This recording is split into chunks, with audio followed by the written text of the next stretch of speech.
Hello és üdvözlök mindenkit a Hatos Podcastban, ahol külföldön tanuló diákokkal készítünk interjúkat. A mai vendégem Horváth Bence, aki Ausztriában a TU Wienen tanul gépészmérnök szakon. Bencével kitértünk a bécsi diákélet minden részére, beszéltünk a kultúráról, a pénzügyekről, a megélhetésről, és részletesen beszéltünk a szakmájáról is. Tehát ez egy egész jó útmutató lehet bárki számára, aki Ausztriában tervez tovább tanulni. És most minden további nélkül itt van Horváth Bence. Ugye te 23 éves gépészmérnök hallgató vagy Bécsben. Hogyan indult nálad ez az egész, ez a gépészmérnöki dolgok iránti érdeklődés? Mi volt, ami megfogott ebben a szakmában? Először is köszönöm szépen a meghívást, én is üdvözlök mindenkit. Hát ez nálam kicsit talán máshogy indult, mint talán az átlag diákoknál, akik ezt a szakmát választják. Ugyanis azt kell tudni rólam és a családomról, hogy nálunk a családban mindenki nagyrészt gépészmérnök, vagy legalábbis fémmegmunkálással foglalkozik. Így a kezdetektől fogva mondhatni egy irány volt. Ettől függetlenül persze választhattam volna mást is, de engem is valójában ez érdekel.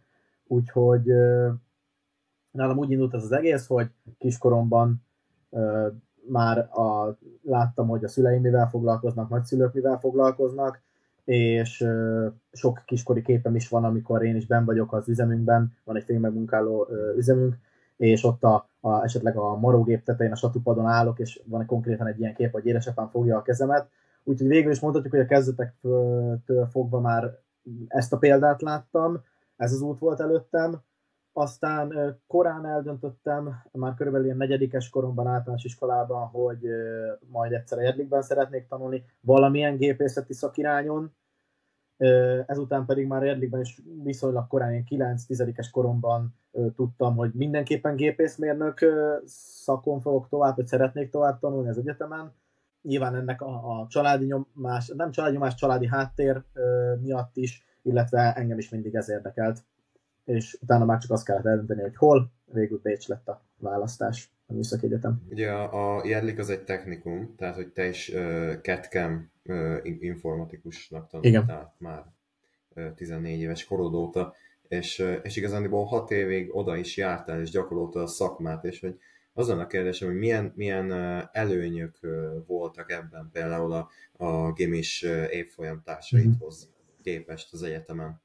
Hát egy nagyon fontosat tudok kiemelni, és talán ez az egyik legjobb példa. Ez elég általánosan fog hangzani, de talán az egész begyűjtött szakmai tudás, az maga az előny. Ebben a szakmában, amit én tanulok.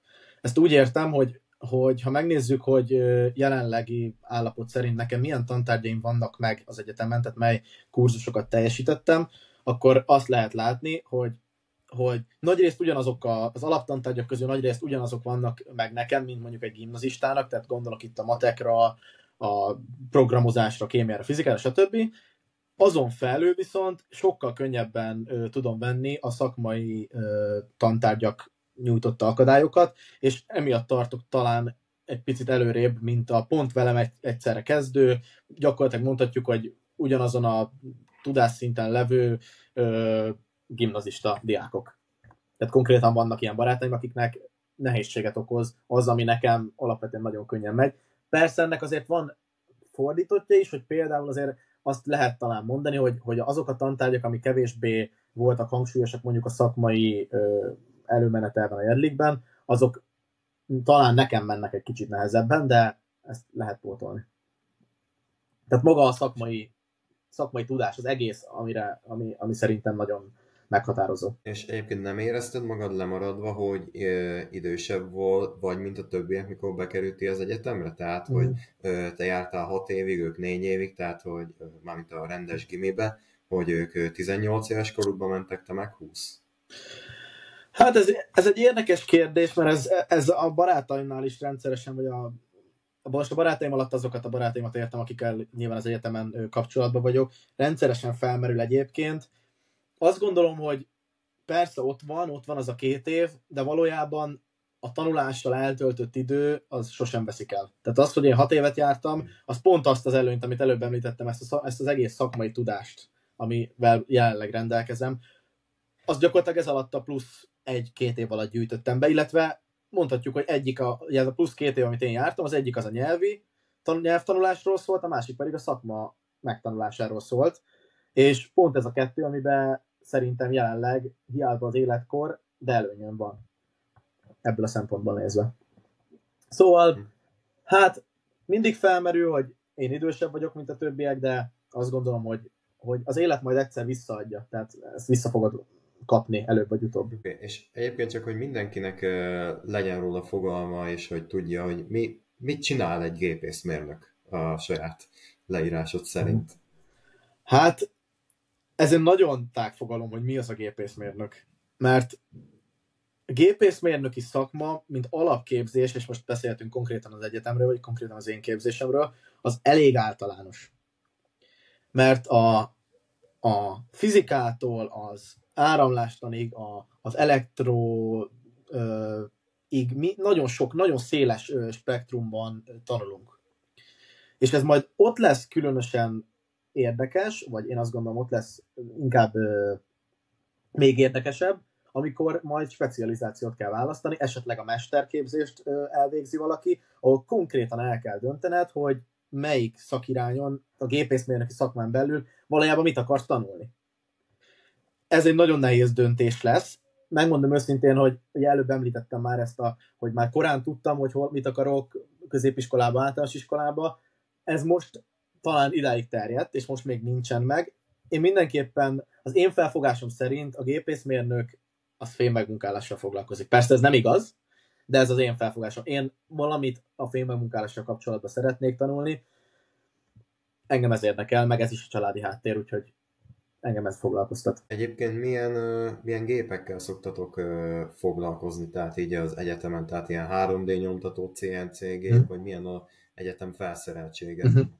Hát ebből a szempontból nézve ki kell mondani sajnos, hogy az osztrák egyetemeknek a eszközparkja az sokkal nagyobb, mint a magyar egyetemek, és sokkal jobb minőségű, sajnos.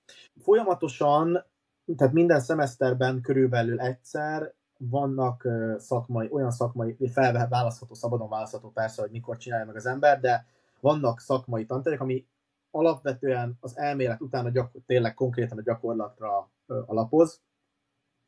Ezen belül én már részt vettem egy olyan kurzuson, ami úgy nézett ki, hogy 6 alkalom, tehát 6 nap konkrétan, és minden nap más gépen, más területen oktattak minket, vagy képeztek minket. Kezdődött esztergálással, marás, felületi megmunkálások, aztán utána volt faipar, tehát ezt is bemutatták, szóval hogy ez tényleg kiterjed. És ezért is mondom, hogy ez a gépészmérnök szakma így nehéz behatárolni, hogy valójában miről is szól, mert igazán sok felé el lehet ebből menni, sok mindent lehet utána még tanulni, de nekünk nagyrészt elsősorban azért valamennyire a fém megmunkálás felé tendálnak, persze aztán itt majd biztos lesznek később ilyen automatizálások, ahogy te is mondtad, lehet most ezzel nem vagyok tisztában, de lehet, hogy lesz olyan kurzus is, ami majd 3D nyomtatással foglalkozik. Emellett pedig azért azt is hozzá kell tenni, hogy egyetem mellett, ugyanúgy, ahogy egyébként a Győri Egyetemen is lehetőség van például ilyen versenyautós csapatba csatlakozni, és ott különböző szerepeket betölteni, és nyilván ott például lehet, hogy a 3D nyomtatás egy nagyon hangsúlyos rész, mert rengeteg elemet 3D nyomtatva készítenek el. Szóval, ha igazán akar az ember, akkor nagyon jó gyakorlati tudást is lehet szerezni az elméleti tudás mellett. Egyébként milyen nehéz az anyag, most így főleg így az elméletire gondolok, hogy milyen nehéz benn maradni ott az egyetemen? Hát, azt nem lehet mondani, hogy könnyű, de szerintem aki eldönti, hogy külföldön akar tanulni, az alapvetően nem is számít arra, hogy ez majd nagyon könnyű lesz. Mert idegen nyelven tanulni szerintem sose könnyű egyébként. Emellett persze, hogy az anyagot itt teljesíteni kell, azt is természetesen idegen nyelven. Hát az elméleti tantárgyak azért tudnak nehézséget okozni. Abból a szempontból is, hogy elég komplexek az anyagok, elég komplexek a tantárgyak, és elég sok mindent számon kérnek. Tehát van olyan tantárgy, ahol akár heti rendszerességű, például a matematikán a heti rendszerességű a számonkérés. Igaz, rövid, egy 10 perces teszt, de de ha nem tudod az anyagot arra a hétre, tehát nem készülsz rendszeresen, nem tudod, akkor nagyon nehéz. És utána nagyon nehéz a vizsgát is teljesíteni. Aztán van olyan tantárgy, ami meg csak a végén, a szemeszter végén vizsgázós, ott meg nyilván az egész anyagot kell a végén visszaadnod, és az szintén nem könnyű. Úgyhogy aki ezt az utat választja, annak fel kell készülni arra, hogy ez nem sétagalopp, itt tényleg nagyon sokat kell tanulni. Tehát egy hét az úgy néz ki, hogy hétfőtől alapvetően péntekig legalább végig tanulás van, és akkor a hétvégén lehet akár pihenni, akár különböző, tehát más programot csinálni, de van olyan, hogy a hétvége is tanulós, főleg vizsgai időszakban, akkor meg különösen. És ugye az osztrákok eléggé híresek erről, hogy ilyen különleges dialektussal beszélnek, még németül is, nehéz megérteni őket. Hogy állsz ezzel? Hát az a helyzet, hogy sok különböző nemzetiségű tanárom van olyan is, aki orosz, van, aki német, sok egyébként a német, meglepően sok a német, úgy német, hogy aki a Hochdeutschot, tehát ezt a tanult németet, amit mi is tanulunk Magyarországon, azt a németet beszéli. Hát emellett vannak osztrák tanárok is. És én azt kell mondjam, hogy ugye említettem, hogy engem nagy részt azért a szakmai része érdekel, hát sajnos a legtöbbször a szakmai tanárok az osztrákok. És van olyan óra, amire nem azért nem járunk be, mert ellógjuk, vagy mert nem akarunk, vagy mert más dolgunk van, hanem egyszerűen nem értjük. Tehát tényleg van olyan tantárgy, ez egy példa van erre, úgyhogy pont ez a szélsőséges példa, hogy tényleg nem érthető a tanár élőbe. Hála Isten készül az óráról mindig felvétel, és akkor azt otthon így megállítgatva vissza kell hallgatni, fel kell dolgozni, hogy egyáltalán mit mondott a tanár, mert az tényleg nem könnyű. Hát igen, és van, amikor találkozol az osztrák dialektussal, nem elkerülhető. Igen, azok érdekes napok, amikor annak a tanárnak az óráját kell feldolgozni. Igen. Egyébként milyen a közösség az egyetemen? Milyenek a évfolyamtársai, mennyire ilyen multikulturális ez az egész? Fú, nagyon sok nemzetiségű van. Meglepően sok a magyar diák, főleg amikor én kezdtem, most már második éve járok oda, akkor nagyon sokan kezdtünk, és talán nyilván alapvetően ezt magamnak köszönhetem, de én már a legelején úgy mentem be, hogy már volt olyan, akire ráírtam, hogy szia, látom, te is magyar vagy, akarsz-e találkozni előtte, és ebből kialakult egy ilyen mag. Most ez már odáig jutott, hogy a második éven már összeköltöztem egy szaktársammal, egy magyar sráccal, és alapvetően együtt készülünk, együtt tanulunk, együtt járunk órákra, úgyhogy kialakult egy magyar baráti kör, vagy baráti per tanulós kör, emellett persze sok új osztrák és más nemzetiségű ismerősöm lett. Az előző szobatársam, ő nem kötődött az egyetemhez, azerbajdzsáni származású, van arab ismerősöm, aki tényleg aki gyakorlatilag soha nem tud hazamenni, nyilván szemeszterszünetekben csak, sok osztrák barátom is van, akikkel megmondom őszintén, a leginkább tanulunk, akikkel leginkább tanulni járunk össze. Ennek talán az az oka, hogy könnyebb azért magyar barátokkal kommunikálni. Azért ők sokat, tehát a fiatalok ugyanúgy, ahogy nálunk, nagyon sokat beszélik például a slanget. És azért a slang azt meg kell tanulni, és ebből a szempontból lehet könnyebb barátokat szerezni, magyar barátokat szerezni, mert ővelük már megvan az a közös nyelv, az a közös fiatalos nyelv, amit beszélünk. Az osztrákokkal ezt meg kell tanulni, és utána majd ez is könnyen fog menni, vagy könnyebben már. Úgyhogy körülbelül ennyi. Kialakult a kör. Ugye mondtad, hogy a arab barátod nem tud hazamenni, de te ugye győri vagy, és viszonylag könnyen, nem tudom, hétvégente hazajössz, és... Igen, hát nekem az a szerencse, igen, hogy én haza tudok járni. Például az egyik legjobb barátom, ő debreceni. Na most ő ilyen 2-3 havonta tud hazamenni. Szünetekben, nyilván leginkább szünetekben, de néha ő is rászorul, hogy egyszerűen hazamenjen, mert esetleg kifogy a otthonról hozott kolbászból, stb., és akkor hogy haza kell menni. Nekem az a szerencsém, hogy én heti rendszerességgel haza tudok járni. Nem mindig jövök én sem haza, de megmondom őszintén, hogy azért a család, a barátok, ők azért hazavárnak. Tehát ebből a szempontból, ha nem is tanulni feltétlenül, de hogy mondjam, a család és a barátok miatt mindenképpen megéri hazajönnöm így heti rendszerességgel. Emellett persze azért nem rossz, hogy ha itthon vagyok, akkor könnyen mondjuk mosni. Itthonról tudok a következő hétre, amit a anyuka vagy a nagymamám csinál, tudok vinni egy kis rántott húst, egy kis krumplit, egy kis ételt. Úgyhogy ez azért sokat segítenek így az itthoni környezetem, de azt kell mondjam, hogy ha nem akarnék, tehát ha nem lenne okom hazajárni, akkor nem feltétlenül kéne. Tehát meg lehet ott bőven oldani az életet. Én egy olyan kollégiumban lakom, ahol van saját konyhánk, úgyhogy szoktuk főzni. Tehát alapvetően nem kéne hazajárnom, de mégis az van, hogy a környezet meg hazavár, úgyhogy így heti rendszerességgel haza szoktam jönni. Kicsit kanyarodjunk így vissza, így még a középiskolás életedre, hogy milyen volt a felvételi folyamat így Ausztriába, meg a TU Wienre, hogy milyen követelményeknek kellett megfelelned, meg hogy milyen nehéz volt egyáltalán bekerülni, szóval így erről a folyamatról beszélj, légy szíves egy kicsit. Megmondom őszintén, hogy meglepően egyszerű.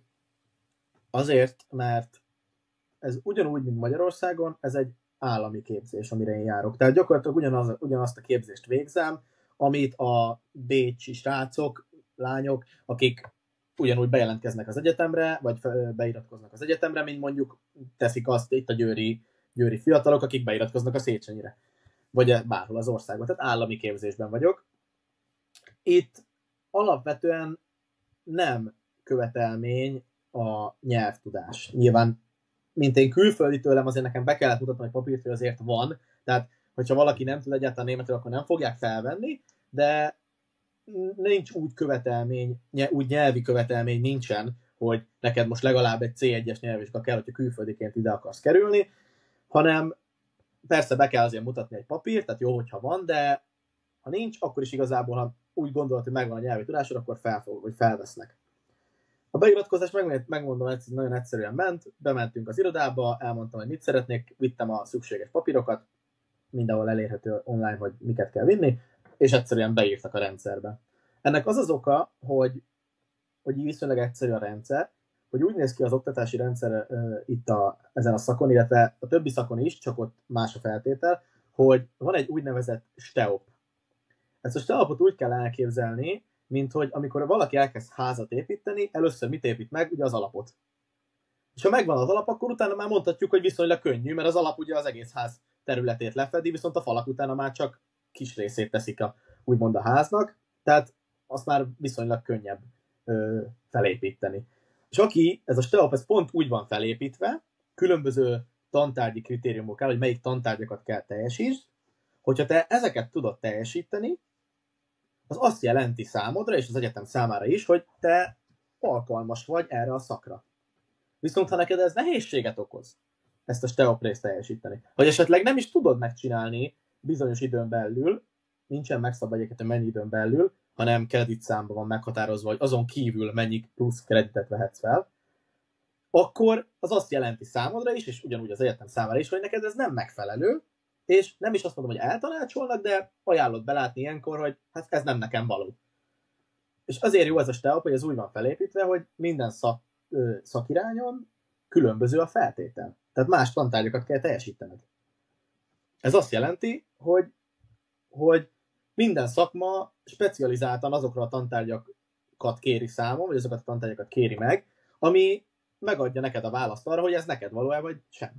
És hogyha ezt teljesítetted, akkor utána már viszonylag könnyű a tovább lépés, utána már tényleg jönnek a szakmaibb, a komplexebb, az összetettebb, a nehezebb tantárgyak. Tehát úgy felvesznek marha sok embert, és kiszórják a selejtet, nem? Igen, mondhatjuk is. Hát azt nem mondanám, hogy a selejtet, hanem inkább azt, akinek... Hát, oké, csúnya megfogalmazás, de... Igen. Szóval hát mondhatjuk így is, hogy igen, kiszórják a selejtet. És ez körülbelül olyan 1-1,5 éven belül megtörténik. Mert körülbelül úgy van kiszámolva, hogy egy évet, fél év alatt teljesíthető, tehát egy szemeszter alatt teljesíthető ez a STEOP. Ha egy év alatt teljesíted, tehát a 2 szemeszter alatt megcsinálod, akkor az még úgy arányos. Ha annál többet, akkor ott már elkezd látszani, hogy lehet, hogy van valami probléma, hogy még mindig nem megy, és nem tudsz tovább haladni ugye a tervezet szerint, vagy hát, hogy az egyetemmel gyakorlatilag. És így megáll a folyamat. És akkor csak egyre kevesebb tantárgyat tudsz felvenni. Tehát így kiadja magát, hogy mondjam. Tehát egyértelműen látható, hogy ha nem megfelelő, vagy hogy nem neked szól ez a tantár, vagy ez a szakirány. Igazából talán a beiratkozásról ennyit nem nagyon volt nehézség. Ugyanúgy kaptam diákigazolványt, mint Magyarországon, és igazából ennyi. és elkezdtem tanulni. Mikor és miért döntöttél úgy, hogy külföldön szeretnél tanulni? Tehát, hogy nem Magyarországon? Hát ez akkor kezdődött, amikor középiskolában ilyen 10. osztály körül lehettem, lehet, hogy tehát második, harmadikas lehettem, mert akkor adódott egy olyan lehetőségem, hogy Budapestre egy ilyen külön intézménybe jelentkeztem. Ez egy fizetős iskola, ezt el kell mondani, és nagyon kemény felvételi procedúra van. Ennek az iskolának igazából talán mondhatjuk úgy, hogy az volt a célja, több részre tagolódik, de a fő célt fogalmaznám most meg, hogy magyar diákokat külföldi egyetemre felkészítsen. És amikor én oda bekerültem, akkor elkezdtünk dolgozni, mindenkinek van egy saját mentora, egy elég magasan képzett, általában egyetemi professzorok, tehát ilyen ezen a területen elég jártas, tehát a külföldi tanulás terén elég jártas emberek, és ők segítenek neked abban, hogy megtaláld nagyrészt az utadat. Elkezdtünk dolgozni ezzel az úrral, én egy urat kaptam, akinek egyébként azóta is hálás vagyok, hogy nagyon támogatott mindig, meg tényleg nagyon jó ötletei voltak, nagyon átlátta, tehát a felkészültség az nagyon rendben volt. Elkezdtünk vele dolgozni, és ugye akkor már megvolt, hogy gépészmérnök szakma lesz, akkor már csak azt kellett kiválasztani, hogy helyileg hol. Úgy kezdtünk el dolgozni, hogy Angliába, az Egyesült Királyságba szerettem volna menni.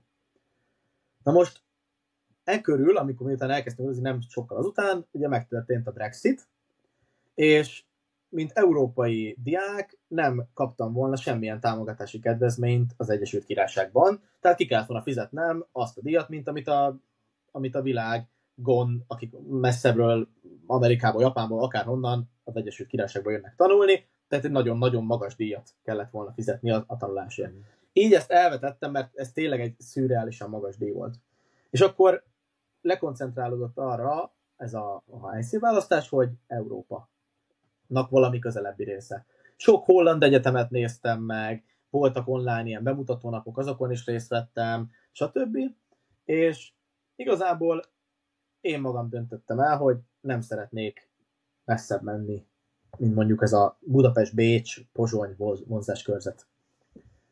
És megmondom őszintén, hogy ebben a körülbelül 120, mondjuk 200 kilométert mondjunk, mert még talán a Graz meg Salzburg így nagyjából benne volt, vagy szó volt róla, körben a Mécsi Műszaki Egyetem tűnt a legjobb választásnak, és eddig azt kell mondjam, hogy ez be is igazolódott, hogy nagyon rendben van. Hogy én nagyon élvezek ott lenni. Jó az oktatás része is, jó az élet mellette, úgyhogy jó döntésnek bizonyult. És akkor így végül Bécs lett a választás, és akkor a beiratkozás meg azt már előbb beszéltük.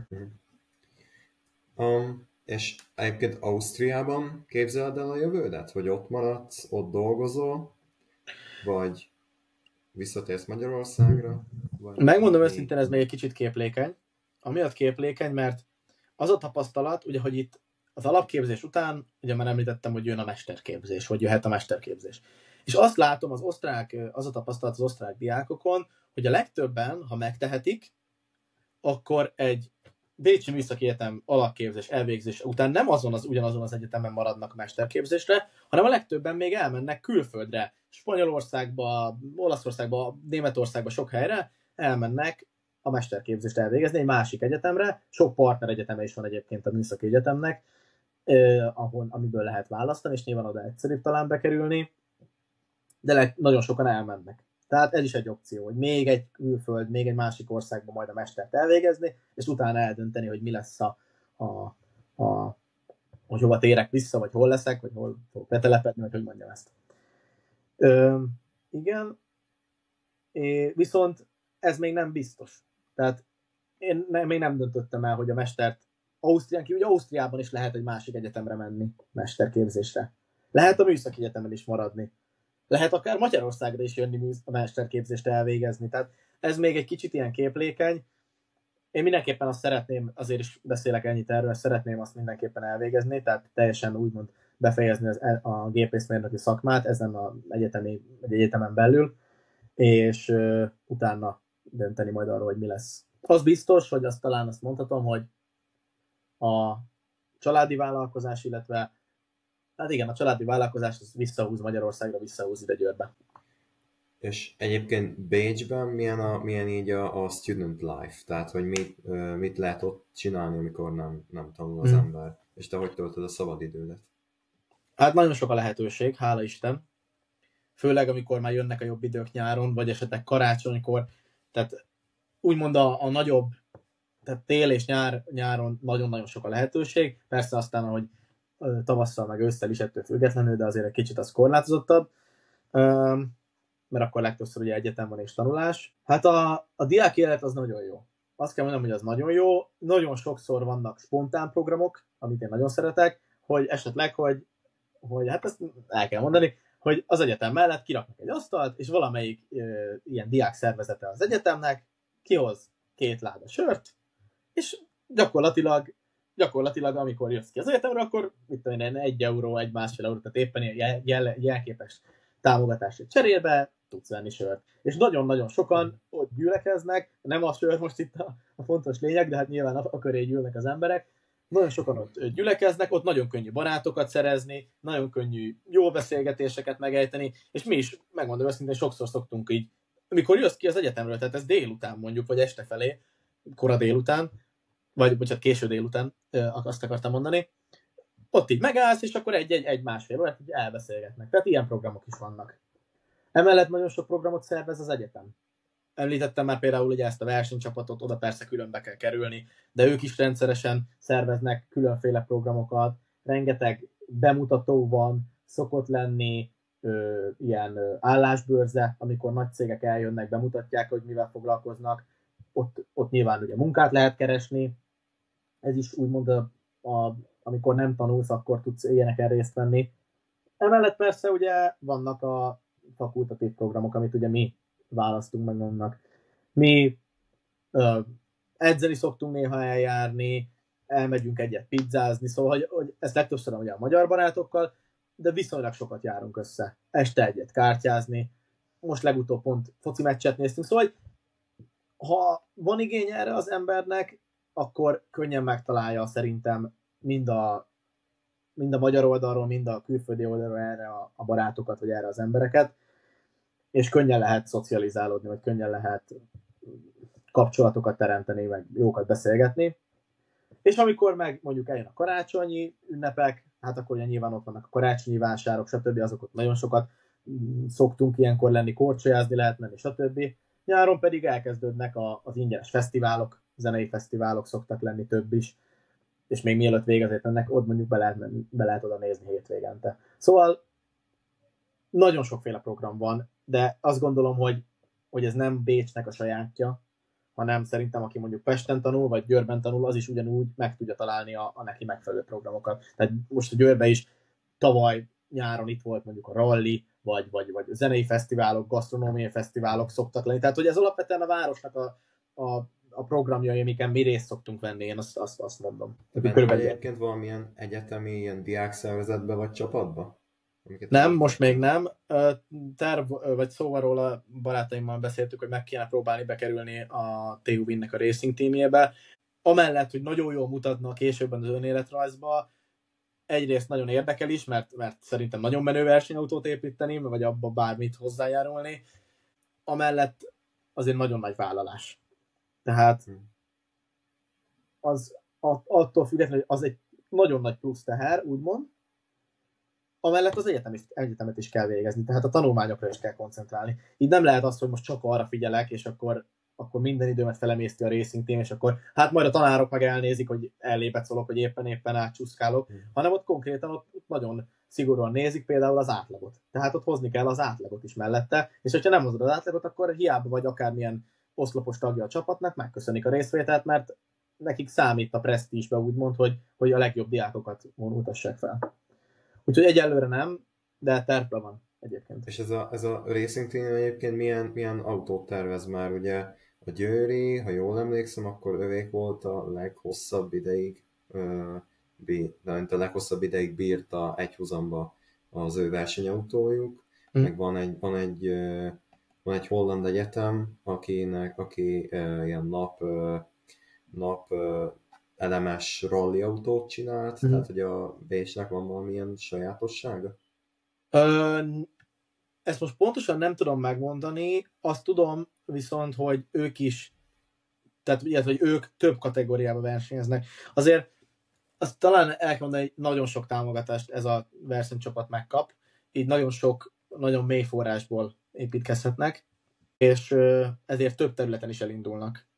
Amiket mi kiállítva láttunk, azok ezek a gokártszerű versenyautók voltak, de emellett nekik is vannak elektromos projektjeik, tehát itt is több részre tagolódik a csapat, szóval nincs azt gondolom, nincs egy fókusz, persze biztos van egy, amiben úgymond kiemelkedőbbek. Egyébként ismerik is a Győri Egyetemet, tehát említettük már, mi is ott voltunk érdeklődni ilyen nyílt napon náluk, és említettük neki, hogy mi Győriek, hogy Győri, mentünk már ott, versenyeztünk velük, tehát ismerik a Győri csapatot is, ugye biztos vannak átfedések a kategóriákban, több kategóriában versenyeznek ők is alapvetően. És ugye oké, most kanyarodjunk akkor a forrásokra, tehát hogy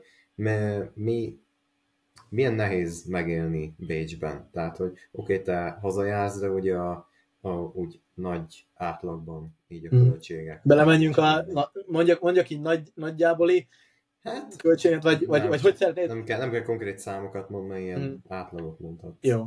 Hát azt kell tudni, hogy én egy kollégiumban lakom.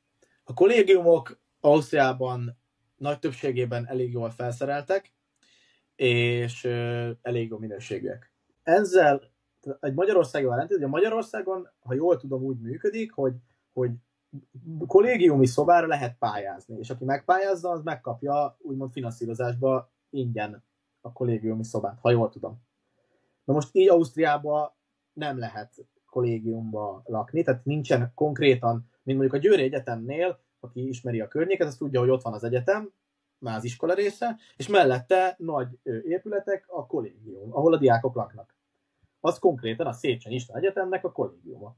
Na, így Bécsben nincsen az egyetemeknek saját kollégiuma, hanem ilyen diákházak, én talán így hívnám, hogy diákházak vannak, ahol akármelyik egyetemről be tudsz úgymond iratkozni, és itt nem lehet ingyenes lakhatásra pályázni, semmilyen módon sem, hanem ezért sajnos, vagy nem sajnos, fizetni kell.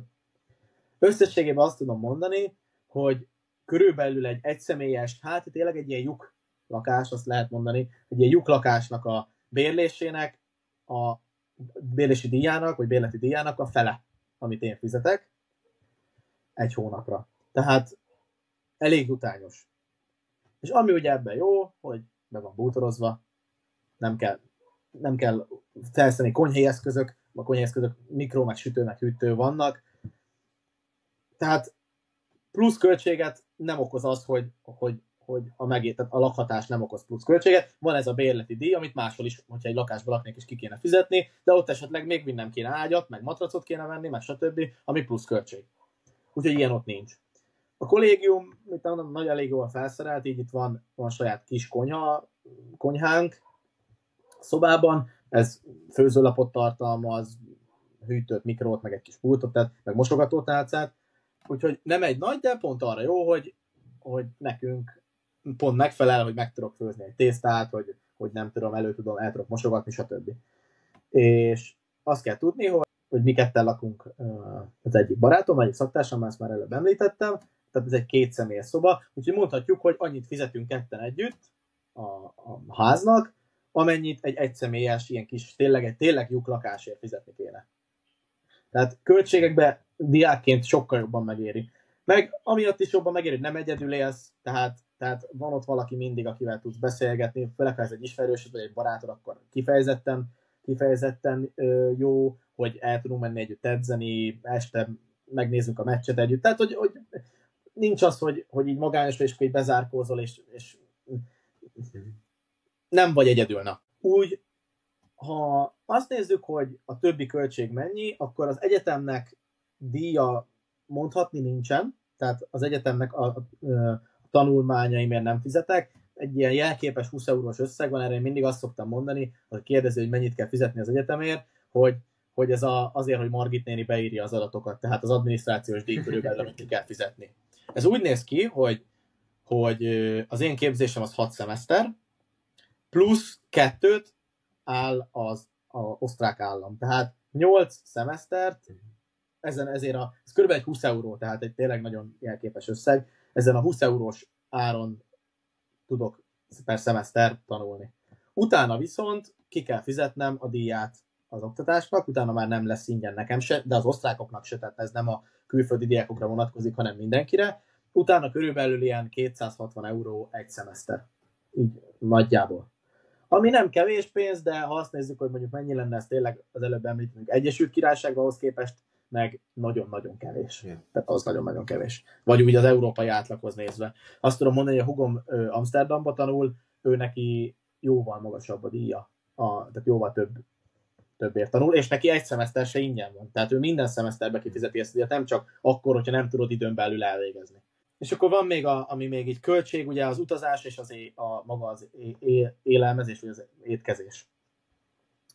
Az utazás, én vonattal járok, ha bár van autóm, de az autóval nagyon drága a parkolás Bécsen belül, tehát ott parkolót kell bérelni, vagy valamit, az nem megoldás.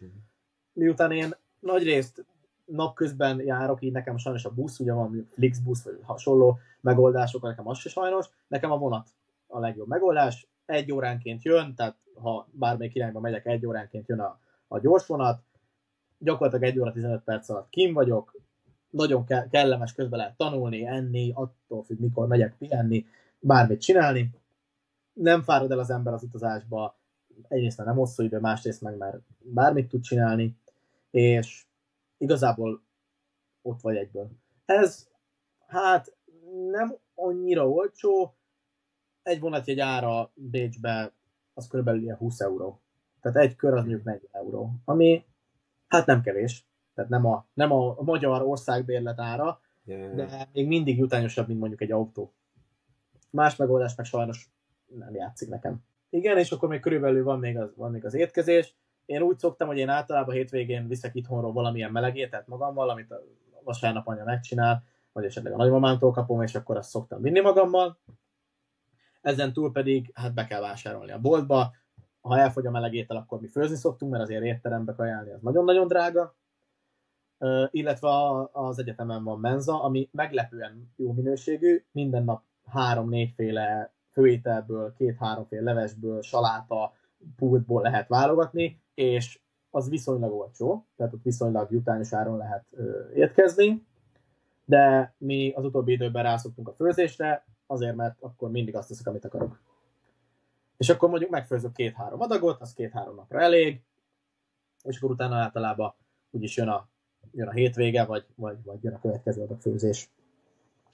Úgyhogy az étkezésre, a meleg ételre ezt tudom mondani, hogy én általában főzök és viszek itthonról. A hideg élelem, az pedig ugye nyilván meg kell venni a boltba. Hát sajnos vagy nem sajnos, az ára az körülbelül most már megegyezik a magyar árral, és itt ugye a magyar ár jött fel az osztrák árhoz, az osztrák ételek árához. Viszont minőségben azért van olyan kategória, ahol érezhető a különbség. Tehát azért a felvágottak, a sajtok, mondjuk, hogy ilyen alappéldákat említsek, azok azért nagyon jó minőségűek Ausztriában, úgyhogy árban pedig már ugyanott van, ahol a magyar. Szóval nem éri meg az nekem például, hogy Magyarországról mondjuk viszek egy 3 zacskó szalámit, és akkor majd ott kint megeszem, hanem egyszerűen ott bevásárolok, és azt esszük, vagy azt eszem. Úgyhogy aki azon gondolkozik, hogy Bécsbe megy tanulni, annak talán azt tudom mondani, hogy a magyarhoz képest annyi pluszköltséggel kell számolni, hogy egy picit az utazás drágább, mint mondjuk az országbérlettel Budapestig, mondjuk Győrből, viszont élelem vagy étkezés körülbelül ugyanaz a költség, egy szint, amivel többet kell fizetni, egy bécsi tanulásért mondjuk egy pestér, egy győrinek, én most ezt a példát tudom elmondani, az az, hogy a kollégiumért nekem fizetni kell. De most, aki nem kap kollégiumot Budapesten ingyen, annak ugyanúgy fizetni kell egy albérletért. Tehát akkor pedig már azt tudom mondani, és talán ez nem is túlzás, hogy a költségek körülbelül megegyeznek. Körülbelül ugyanott vannak. Nyilván lehet bizonyos eltérés, meg hónaptól változik, vagy hónaponta azért ez változhat, de nagyjából ugyanott van. Úgyhogy buzdítok mindenkit erre. Ha csak tényleg a pénz az, ami úgymond eldönti, hogy te most Bécsbe mész tanulni, vagy Budapesten mész tanulni, akkor bátran lehet választani a bécsi életet, mert nem jelent annyi pluszköltséget, mint amit mondjuk jelentett volna mondjuk 10 éve, vagy 5 éve. Ja. És egyébként még itt a pénz vonalán maradva, hogy milyen munkalehetőségek vannak Bécsben, tehát értem itt így a komolyabb gyakornoki pozíciókat, vagy mondjuk az egyszerű szupermarketes kasszás pozíciót. Igen, pont ezt akartam mondani, hogy erősen elkülönül. Ugye említettem előbb, hogy például az egyetemen szemeszterenként egyszer szokott lenni állásbőrze. És ha valaki bejön az állásbőrzére, az szerintem laikusként, az azt is gondolja, hogy ez alapvetően a felnőtteknek szóló állásbőrze. Mert nagyon komoly cégek vonulnak fel. Gondolok itt olyanokra, és ez most a szakmai gyakorlati helyek nagy részt. Ez úgy szokott kinézni, hogy az egyetemnek, főépületnek van 2 emelete, és a 2 emeletnek mondjuk van 3 szárnya, tehát összesen 6 rész. És ez a 6 rész általában úgy szokott elosztva lenni, hogy az egyetemen tanulható szakirányok el vannak osztva egy-egy részre, és mindegyik részen olyan cégek vonulnak fel, olyan cégek hoznak ilyen standokat, és keresnek úgymond tanulókat diákmunkára, ami arra a szakmára szakmai gyakorlatot jelent végül is. Tehát mondjuk, ha a gépészmérnök szakmáról beszélgetünk, csak hogy egy pár céget említsek, olyan vállalatok szoktak megjelenni, mint például a BMW, a Bosch, a Siemens, tehát nem a kisvállalatok jönnek el, úgymond, hanem a legnagyobb cégek. És nem sori munkára keresnek, bár bocsánat, nem lenézve ezzel persze, aki soron dolgozik, tehát nem a sori munkára keresik a diákokat, hogy ott álljanak 8 órát és szereljenek mondjuk, hanem konkrétan tervük van arra, tehát konkrét felkészültek arra, hogy diákokat diákmunkára fogadjanak, és hasznos munkát végeznek a cégen belül. Tehát minden cégnek erre külön felkészül, vagy hogy mondjam ezt, aki ilyenre vállalkozik. Emellett persze el lehet menni mondjuk szemeszter közben, én azt gondolom, általában ezek a munkák inkább talán azt mondom, hogy szünetekben, tehát nyári szünetben, leginkább nyári szünetben ilyen gyakorlati helynek jobbak. Amikor pedig szemeszter közben akar valaki dolgozni majd, akkor én azt gondolom, hogy célszerűbb egy egyszerűbb munkát választani. Itt lehet a McDonald'sba menni, ugyanúgy, ahogy Magyarországon, vagy egy boltba árufeltöltőnek, kasszásnak, bármilyen jellegű munkát vállalni. Emellett például a szobatársam, ő most egy ilyen, hát nem mondom, hogy vízimentő, de ilyen medenceőr munkára jelentkezett, hogy nyáron fog végezni, és a Bécsbe található strandokon lesz majd ő ilyen medenceőr, vagy hát figyel, ugye, aki ott ül és figyeli az embereket, hogy rendben. Tehát ilyen munkák is vannak. Úgyhogy, ha valaki a szakmai területen akar dolgozni, annak nagyon jó lehetőségei vannak. Tényleg a legnagyobb, a legkomolyabb cégek aktívan keresnek diákokat. Aki pedig azt mondom, hogy aki a szemeszter közben akar dolgozni, annak meg egyszerűbb egy ilyen könnyedebb munkát választani, úgymond, vagy rugalmasabb munkát választani talán. És van rá lehetőség bőven. Tehát be kell menni, csinálni kell, oda kell menni, be kell adni az önéletrajzot sok helyre, és akkor aktívan vissza fognak hívni, és keresni fognak a cégek. Oké. Jó kérdésem lenne, hogyha felhívhatnád az egyetem és az érettségi előtt álló önmagadat, akkor milyen tanácsot adnál neki? Hát, az egyik az, hogy kezdjenek fizikatanárhoz járni, mert megmondom őszintén, nekem a Jedlikben egy fél évig volt csak fizikám, azt is még külön kértük, és hálás is vagyok a volt tanárnőnek, hogy ő ezt bevállalta külön, mert nekünk sajnos a tanrendben nem volt benne fizika. És azt mondanám, hogy kezdjen el fizikatanárhoz járni, mert nagyon nehéz a fizika, és nehezen megy, és az egyik, ami most nekem nagyon nagy nehézséget okoz. Tehát ez az egyik, de ez csak egy kicsit ilyen elvicceskedve. A másik pedig, hogy én elég határozott embernek gondolom magam, illetve általában elég magabiztos is vagyok, de talán ennek ellenére azt mondanám az akkori önmagamnak, hogy csak határozottan bátran, mert jó irányba mész, meg visszagondolva csak az elmúlt 1 évre, vagy másfél évre tehát jó tapasztalatokat gyűjtöttem az egyetemen, szóval hogy ez az irány, ez jó lesz. Tehát ezt kell csinálni, erre kell menni tovább. Amerre alapból is tudtam, ugye, ezt már erről már korábban beszéltünk, hogy azért tisztában voltam vele, hogy mit akarok csinálni, de hogy azért az felmerült, nem fogom titkolni, felmerült, hogy biztos ezt akarom, meg azért volt olyan, amikor az első fél évben is felmerült, vagy az első 3 hét után, hogy hát azért az nem könnyű. Tudod, és így feljön azért az emberbe, hogy néha vagy egy kicsit így elgyengül, hogy nem biztos, hogy ezt akarom csinálni, és mennyivel egyszerűbb lenne, nem tudom, valahol elhelyezkedni, és csak nekiállni dolgozni, és oda csak be kell járni 8-tól 4-ig, mennyivel könnyebb lenne. De az a eddigi tapasztalat, hogy igen, jó irányba haladsz, ha ezt mondanám magamnak, hogy gyerünk és csináld, és jó irányba haladsz. Van még valami, amiről nem beszéltünk, de szeretnéd megemlíteni? Gondolkodom igazából, talán annyit említenék még meg, és remélem, hogy olyanok nézik ezt a videót, vagy ezt a podcastot, akik aktívan gondolkodnak külföldi továbbtanulásban, és nem csak Ausztriában, hogy azt tudom nekik mondani, hogy gyerünk bátran.